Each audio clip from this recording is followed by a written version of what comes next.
کہا وہ اس فن کا ماہر نہیں تھا، یہ اس فن کا ماہر ہے، یہ آنکھ والا ہے، یہ بھی اہل نظر ہے، یہ بھی اہل نظر ہے، اس کا تعلق بھی نظر سے ہے، اس کا تعلق بھی آنکھ سے ہے۔ میں نے کہا آئیے آپ کو ایک دوسرا منظر بھی دکھاؤں، ایک سپیکٹیکل اور بھی دکھاؤں۔ میں شاہد صاحب کو اپنے ساتھ ایک واعظ خشک کے پاس لیے چلتا ہوں، ایک جاہل ملا کے پاس لے جاتا ہوں، ایک پڑھے لکھے مولوی کے پاس لے جاتا ہوں، ایک ایسا شخص جو تجوید بھی نہیں جانتا، جو عربی عبارت بھی نہیں جانتا، بات بات پہ کہتا ہے چیپٹر نمبر دس، ورس نمبر دس، چیپٹر نمبر دس، ورس نمبر دس، چیپٹر نمبر دس، ورس نمبر دس۔ طوطے کی طرح کچھ عبارتیں رٹی ہوئی ہیں، علم کی دنیا سے جاہل ہے، علم کی دنیا سے نابلد ہے، جاہل ہے، جاہل مرکب ہے، اپنی جہالت کا بھی علم نہیں ہے۔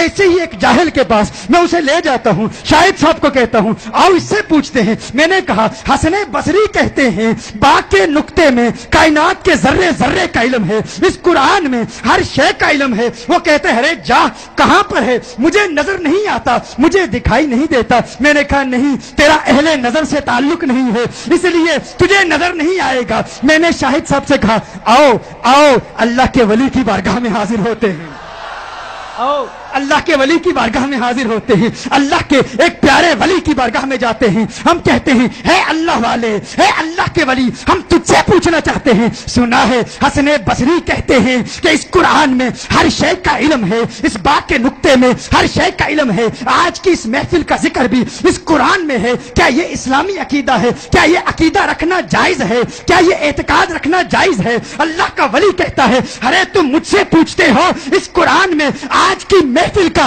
ذکر ہے یا نہیں؟ آؤ تمہیں قرآن کھول کے دکھانا دوں، کہاں ہے آج اس محفل کا ذکر؟ قرآن کھول کے ابھی دکھا دیتا ہوں۔ یہ کہتے ہیں ارے کیا ہوا، یہ تو دکھانے کے لیے تیار ہے۔ میں نے کہا اس لیے کہ یہ اس فن کا بندہ ہے، یہ اس فن کو جانتا ہے۔ میں کہنا چاہتا ہوں اگر ایک عام ولی اللہ کے قرآن کو دیکھے تو اسے ساری کائنات نظر آ جائے۔ مجھے ذرا بتانا اگر بابا فرید انہی آیات کو دیکھیں تو بابا فرید کے مشاہدات کا عالم کیا ہوگا؟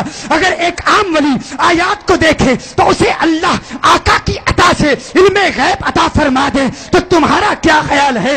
اگر بندہ نواز گیسو دراز ان آیات کو دیکھے تو اس ولی کے مشاہدات کا عالم کیا ہوگا؟ اور اگر خواجہ خواجگاں عطاء الرسول فی الہند خواجہ معین الدین چشتی اجمیری انہی آیات کو دیکھیں تو ان کے مشاہدات کا عالم کیا ہوگا؟ اگر داتا علی حجویری انہی آیات کو دیکھیں تو داتا علی حجویری کے مشاہدات کا عالم کیا ہوگا؟ اگر نظام الدین اولیاء محبوب الہی انہی آیات کو دیکھیں تو ان کے مشاہدات کا عالم کیا ہوگا؟ اور اگر بہاؤالدین نقشبند انہی آیات کو دیکھیں تو ان کے مشاہدات کا عالم کیا ہوگا؟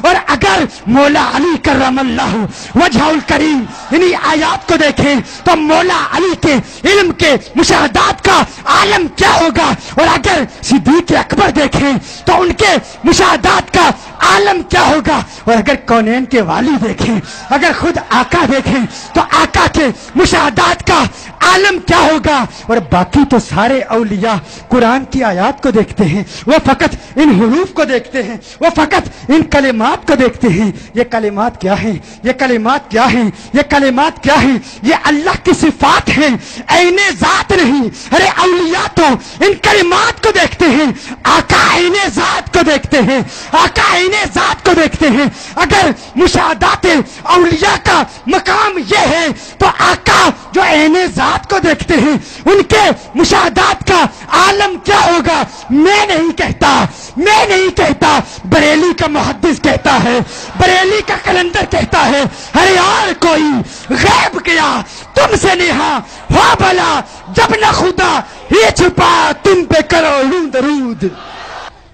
پھر بھی کوئی کہتا ہے میں نہیں مانتا، پھر بھی کوئی ضد کرتا ہے تو ضد کا ہمارے پاس کوئی علاج نہیں ہے۔ ہم دلیل دیں گے، قرآن سے پیش کریں گے، حدیث سے پیش کریں گے، جدید تحقیقات کی روشنی میں پیش کریں گے، لیکن ضد کا ہمارے پاس کوئی علاج نہیں، ضد کا ہمارے پاس کوئی علاج نہیں۔